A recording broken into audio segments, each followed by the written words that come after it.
Հայաստանի Հանրապետության սիրելի քաղաքացիներ, ուղիղ նայում եմ ձեր աչքերի մեջ եւ ասում եմ, մենք գնալու ենք այս ճանապարհով։ Եթե համաձայն չեք այս ճանապարհի, դուրս եկեք փողոցներ, կանգնեցնեք մեզ։ Մենք ձեզ ենթակայինք միշտ, մենք ասել ենք, դուք ինչ որոշենք, մենք անող ենք։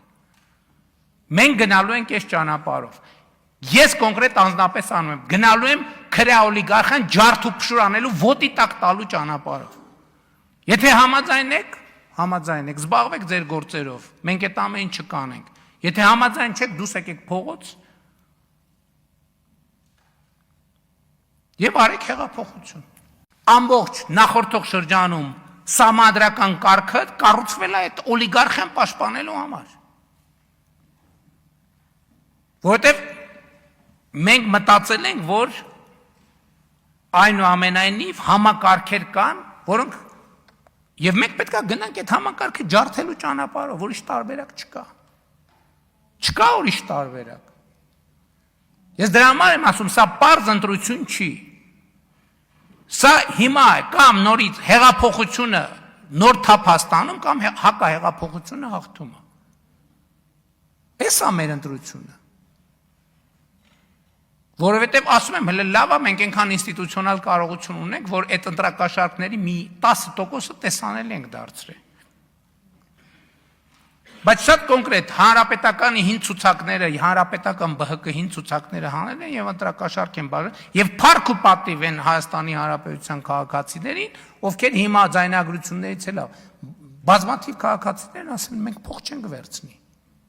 Եվ մենք փողով չենք քննարկի, այդ մարդիկ Հայաստանի Հանրապետության պետականության սյունն են, ովքեր չեն վերցրել փող։ Ես պաշտոնապես ասում եմ, աչքաչափով էլ երևում, որ այդ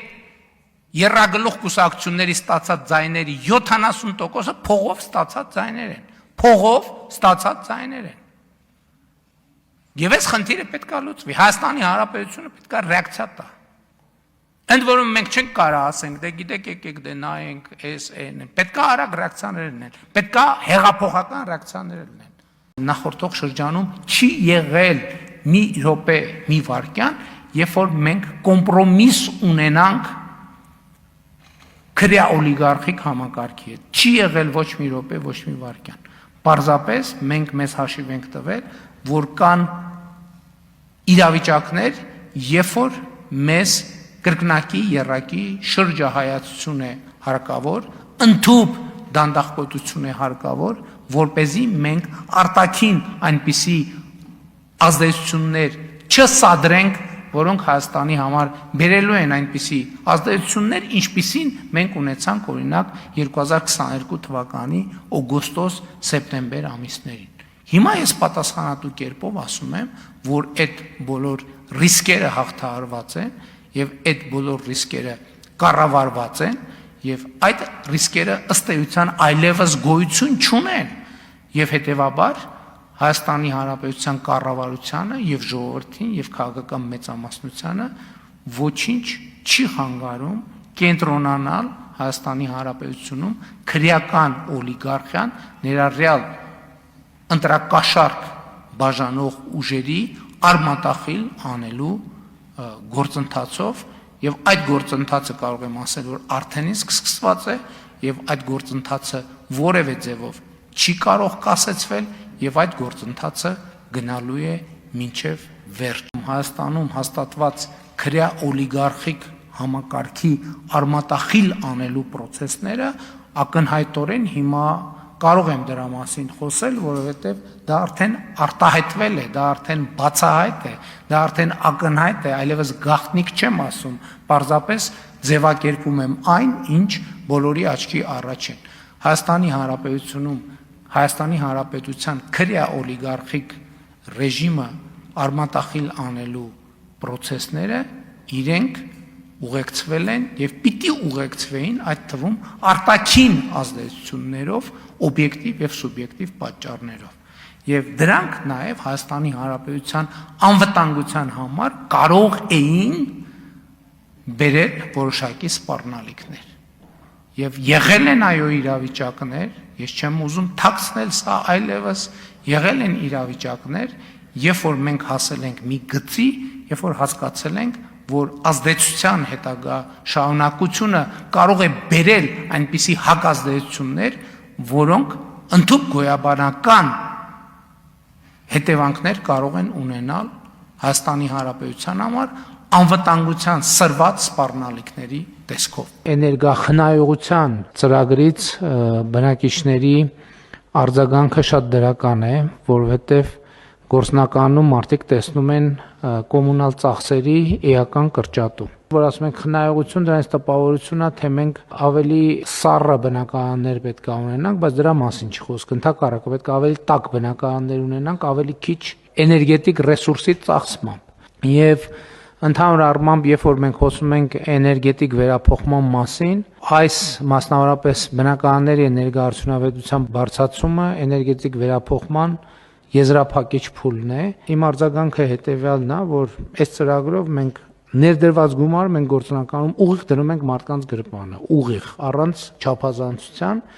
դա տարիների ընթացքում։ Պետք է նայենք հանրապետությունը մենք քանի պանելային շենք ունենք, որոնք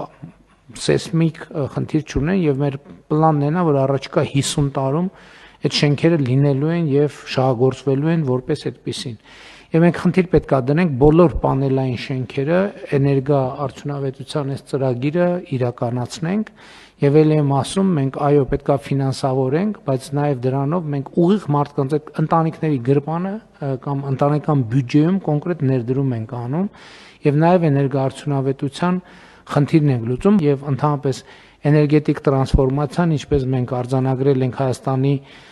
տնտեսական եւ ինստիտուցիոնալ վերափոխման դոկտրինի մեջ պետք է լինի մեր աշխատանքի ամենակարևոր ուղղություններից մեկը։ Հարգելի գործընկերներ, սիրելի ժողովուրդ, ափսոս ընդդիմությունը դալիճում չէ, որովհետեւ երբ ասում էին, որ Հայաստանում փոխվել է քաղաքացու արժանապատվության գինը եւ սա ասում էինք մենք, որ այն այլևս անգին է, ընդդիմադիր շրջանակները դա լուրջ չընդունեցին։ Այնքան լուրջ չընդունեցին, որ իրենց հաջողության բանաձևը որոշեցին փնտրել Հայաստանից դուրս այս անգամ էլ,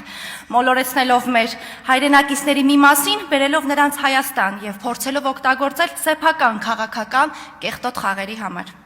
Բայց բարի գալուստ իրական Հայաստան, հարգելի ընդդիմություն։ Սա խեճուր են ձեր խոստացած 300,000 ադրբեջանցիները։ Պարզվում է չեն գալու, բա ուր է ձեր պլան B-ն այս դեպքում։ Բա ասում էիք օրասական պահ է, ճակատագրական են ընտրությունները։ Այո, ճակատագրական էին, սիրելի գործընկերներ, բայց իրենց համար։ Ճակատագրական էին իրենց անձնական շահերի, իրենց երբեմն անհայտ, երբեմն էլ հայտնի ծագում ունեցող ունեցվածքի եւ իրենց քաղաքական գոյությունը պահպանելու համար էին ճակատագրական։ Եվ գիտեք, թե ինչու պարտվեցին նրանք այս անգամ էլ, սիրելի գործընկերներ։ Ասեմ,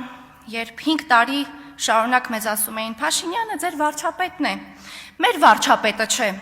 Դրանով բնավ կասկածի տակ չէին դնում Հայաստանի Հանրապետության վարչապետի ստացած մանդատի լեգիտիմությունը։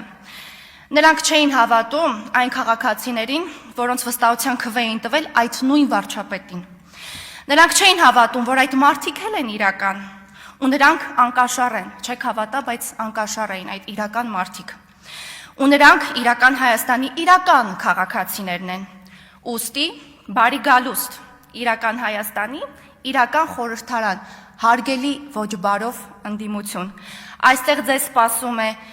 այն, ինչից դուք ամենաշատն եք վախենում եւ խուսափում՝ իրականությունը։ Շնորհակալություն։